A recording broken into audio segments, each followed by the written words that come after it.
9월 4일 토요일 새벽예배 본문의 말씀은 열왕기상 1장 41절로 53절 마지막 절까지 말씀이 되겠습니다. 열왕기상 1장 41절로 마지막 절 53절까지 말씀을 통해서 토요일에 주시는 하나님의 은혜를 함께 나누도록 하겠습니다. 자, 오늘 단락에서는 이제 드디어 어제 그 말씀 가운데 솔로몬이 이제 왕으로 다윗 왕의 뜻을 따라서 왕으로 즉위를 했고 모든 백성이 기뻐했다라고 어제 말씀까지 보았습니다. 그 소식이 이제 드디어 반란을 일으켰던 아도니아에게도 들리게 돼요. 그래서 이제 그 다윗 왕이 솔로몬을 왕으로 세웠다는 그 소식을 듣자 그렇게 아주 그냥 호기롭게 의기양양하게 자기 스스로 왕이다라고 이야기했던 아도니아가 그리고 그와 함께했던 사람들이 다 도망가요. 흩어져요. 그리고 아도니아가 깨갱하고 쥐구멍을 찾아요. 살구멍을 찾아요. 그게 바로 여호와의 제단 뿔을 잡는 거였어요. 그걸 이제 오늘 말씀에 나오는데 아무튼 그런 과정에서 아도니아 반란을 일으킨 아도니아를 이 솔로몬 왕이 새롭게 왕이 된 솔로몬이 용서를 해줍니다. 관용을 베풀어요. 그런데 그 관용을 베풀고 용서를 할 때에 이 솔로몬이 아주 지혜롭게 용서를 베풀어요. 그 말씀이 오늘 이제 기록이 되어 있는데 자, 오늘 말씀 속에서 주시는 그 교훈을 함께 말씀에서 함께 받도록 하겠습니다. 41절입니다. 아도니아와 그와 함께한 손님들이 먹기를 마칠 때에 다 들어요. 그 막 사람들이 시끌벅적한 소리를. 요압이 뿔나팔 소리를 듣고 이르되 어찌하여 성읍 중에서 소리가 요란하냐 말할 때에 42절 제사장 아비아달의 아들 요나단이 오는지라 아도니아가 이르되 들어오라 너는 용사라 아름다운 소식을 가져오는도다 라고 말합니다. 43절 요나단이 아도니아에게 대답하여 이르되 과연 우리 주 다윗 왕이 솔로몬을 왕으로 삼으셨습니다. 44절 왕께서 제사장 사독과 선지자 나단과 여호야다의 아들 브나야와 그렛 사람과 블렛 사람을 솔로몬과 함께 보내셨는데 그들 무리가 왕의 노새에 솔로몬을 태워다가 제사장 사독과 선지자 나단이 기온에서 기름을 부어 왕으로 삼고 무리가 그곳에서 올라오며 즐거워함으로 성읍이 진동하였나니 당신들에게 들린 소리가 이것입니다. 46절 또 솔로몬도 왕좌에 앉아 있고 47절 왕의 신하들도 와서 우리 주 다윗 왕에게 축복하여 이르기를 왕의 하나님이 솔로몬의 이름을 왕의 이름보다 더 아름답게 하시고 그의 왕위를 왕의 위보다 크게 하시기를 원하나이다 하매 왕이 침상에서 몸을 굽히고 48절 또한 이르시기를 이스라엘의 하나님 여호와를 찬송하리로다.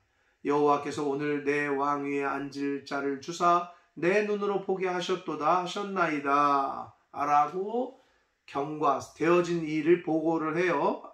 아도니아에게. 49절 그랬더니 그 소리를 들은 아도니아와 함께 있던 사람들이 아도니아와 함께한 손님들이 다 놀라 일어나 각기 갈 길로 갔다라고 말합니다. 그렇게 호기롭게 반란을 일으켰던 세력들이 다 흩어집니다. 그리고 스스로 왕이 되었다고 선포했던 아도니아가 50절 아도니아도 솔로몬을 두려워하여 일어나 가서 제단 뿔을 잡았다라고 기록이 되어 있어요. 자, 이 부분이 이제 좀 중요한데요.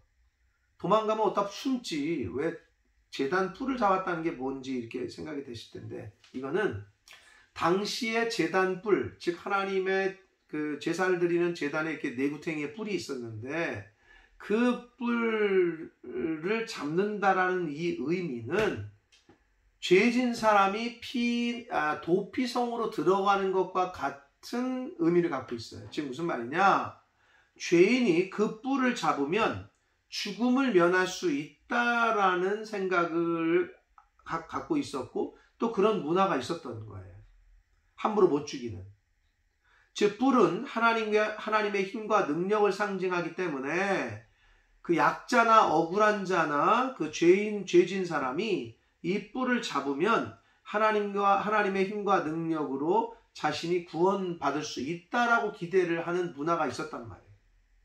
그래서 그 뿔을 잡았다는 의미는 바로 나를 죽이지, 이제 하나님 나를 좀 구원해 주십시오, 이런 의미도 있고, 이제 나를 못 죽인다, 이런 자기들의 어떤 그런 그 당시의 문화가 있었던 거예요. 도피성으로 피신한 것과 같은 그런 효과가 있었던 거죠. 그러나 이게 그 뿔을 잡고 하나님 앞에 나 죄를 졌습니다, 저 용서해 주십시오, 철저한 회개가 기본이 돼야 되는데, 아도니아가 지금 이 뿔을 잡은 행위는 내가 잘못했습니다, 죽을 죄를 졌습니다, 이렇게 회개했다기보다는 믿음이나 회개에서 비롯한 행동이 아니라 종교적 제도를 자신의 보호를 위해서 이용하는 아주 교활하고 그리고 비열한 그러한 모습을 보이고 있는 거예요. 사실은 뿔을 잡은 아도니아는 자기가 죽을 죄를 졌습니다, 용서하고 회개하는 차원이 아니라, 자, 그래서 이렇게 뿔을 잡으니 51절, 어떤 사람이 솔로몬에게 말하여 이르되 아도니아가 솔로몬 왕을 두려워하여 지금 제단 뿔을 잡고 말하기를 솔로몬 왕이 오늘 칼로 자기 종을 그러니까 자기를 죽이지 않겠다고 맹세하기를 원한다라고 말하고 있습니다 라고 솔로몬 왕에게 어떤 신하가 보고를 합니다. 그러자 솔로몬이 참 지혜의 왕인 것이, 옛날 여호수아가 기브스 족속들에게 속아가지고 여호와의 이름으로 맹세해서 난 니네들은 안 죽일 거다, 그랬다가 이제 사실 가나안 정복 전쟁을 함에 있어서 좀 애를 먹었는데, 이 솔로몬은 하나님의 이름으로 맹세를 하지만 지혜롭게 대답을 합니다. 보시면 52절, 솔로몬이 이르되 그가 만일 선한 사람일진데 그의 머리털 하나도 땅에 떨어지지 아니하게 할 거다, 즉 죽이지 않겠다. 즉 선한 사람, 즉 회개하고 선한 삶을 산다면 이라는 전제를 걸었어요. 그리고 반대로 그에게 악한 것이 보이면 죽을 거다 라고 얘기를 합니다. 그렇게 아도니아에게 전하라. 그래서 53절, 사람을 보내어 그를 제단에서 이끌어내리니 그가 와서 솔로몬 왕께 절하매 솔로몬이 이르기를 네 집으로 가라 라고 반역을 일으켰던 아도니아를 용서를 해줍니다. 그러나 조건이 있었죠. 선한 일을 하면, 앞으로 선하게 산다면, 악한 짓을 안 한다면이라는 조건이 있었습니다. 자, 그러나 결과론적으로는 아도니아는 솔로몬 왕이 그렇게 선을 베풀었는데, 관용을 베풀었는데도 불구하고 악한 짓을 해요. 훗날 또. 그래서 결국에는 처형을 당해서 죽게 됩니다. 사랑하는 성도 여러분, 여기서는 이제 솔로몬 왕의 관용 그리고 지혜로움을 우리가 볼 수가 있는데, 그걸 통해서 우리가 알 수 있는 건 하나님 앞에 구원을 얻고 은혜를 얻으려면 전제는 뭐냐? 철저한 회개, 그리고 철저한 돌이킴 이어야 된다는 거죠. 근데 그렇게 회개해서 용서를 해줬는데 나중에 또 그래. 그러면 아도니아가 철저하게 회개를 하고 돌이킨 것이 아니라는 거죠. 후에 또 그랬으니까. 그러니까 죽임을 당했단 말이 나중에 이제 나와요. 이제 2장 이후에. 베드로 사도가 베드로 후서 2장 22절에 이렇게 말합니다. 속담에 이르기를 개가 그 토하였던 것에 돌아가고 돼지가 씻었다가 다시 더러운 구덩이에 도로 누웠다 하는 말이 저들에게 응했다. 이런 말씀을 베드로후서 2장 22절에 하는데, 이게 누구에게 한 말이냐면 배신자들, 배교자들, 배도자들, 하나님을 믿었다가 예수님을 믿었다가 다시 배신한 사람들을 돼지와 개에 비유를 해서 그 당시 유대인들에게 있어서 아주 저주받은 짐승으로 여겼던 개, 돼지의 비유를 해서 이야기를 했습니다. 사랑하는 성도 여러분, 똑같습니다. 하나님께서 주신 은혜에 감사해서 용서해서 하나님이 용서를 해줬어. 그러면 이제는 하나님을 배신하지 말아야 되는데 또 배신해. 그럼 어떻게 해요? 아도니아처럼 죽는단 말이에요. 철저한 회개와 진정한 회개와 반성은 다시 똑같은 일을 범하지 않는 것이 진정한 회개와 철저한 반성, 진정한 회개를 한 사람의 모습일 것입니다. 사랑하는 성도 여러분, 하나님의 은혜로, 우리가 하나님의 은혜로, 전적인 은혜로 하나님의 자녀가 된 사람들입니다. 성도가 됐습니다. 그렇다면 어떻게 해야 됩니까? 배신하면 안 됩니다. 세상 사람들 사이에서도 배신자는 참 아주 부정하게 낙인이 찍혀요. 하물며 하나님 앞에 서겠습니까? 배교자들, 배도자, 하나님의 그 사랑과 은혜를, 예수 그리스도의 십자가의 은혜를 배신하지 않는, 정말 의리 있는, 신의가 있는 그러한 신앙생활을 하시는 저와 여러분이 되시기를 축복합니다. 하나님 앞에서의 믿음 생활을 함에 있어서의 신의가 있고 의리가 있는 신앙생활을 하는 사람은 사람들하고의 관계에서도 그렇게 합니다. 무슨 말이냐? 하나님을 믿는다고 하는데 맨날 사람과의 관계 가운데에는 자기의 이득을 따라서 배신하기도 하고, 배신을 밥 먹듯이 하기도 하고, 신의를 저버리고, 그러면서 하나님을 믿는데 이건 사실 맞지 않습니다. 하나님을 정말 신실하게 믿는 사람이라면 사람과의 관계도 그렇게 합니다. 바라기는 하나님의 자녀된 저와 여러분이 하나님과의 관계를 정말 신실한 믿음으로, 신실한 마음으로 하나님과의 신앙생활, 믿음의 관계를 설정하고 그렇게 신앙생활을 하기를 원하고, 또 사람과의 관계 가운데에서도 배신하고 자기의 어떤 이득에 따라서, 상황에 따라서 그렇게 그냥 신의를 저버리고 그러한 생활을 하지 않는 하나님의 자녀된 저와 여러분이 되어야 될 줄 믿습니다. 성도는, 진정한 성도라면 세상에서도 그렇게 행하지 않습니다. 아도니아는 솔로몬 왕이 베풀었던 은혜와 관용을 저버리고 다시 또 범죄를, 반역을 하게 됩니다. 사랑하는 성도 여러분, 하나님 앞에서 배신자와 같은, 배교자와 같은, 개, 돼지와도 같은 그러한 이 땅에서의 신앙생활을 하지 않는 저와 여러분 되시기를 축복합니다.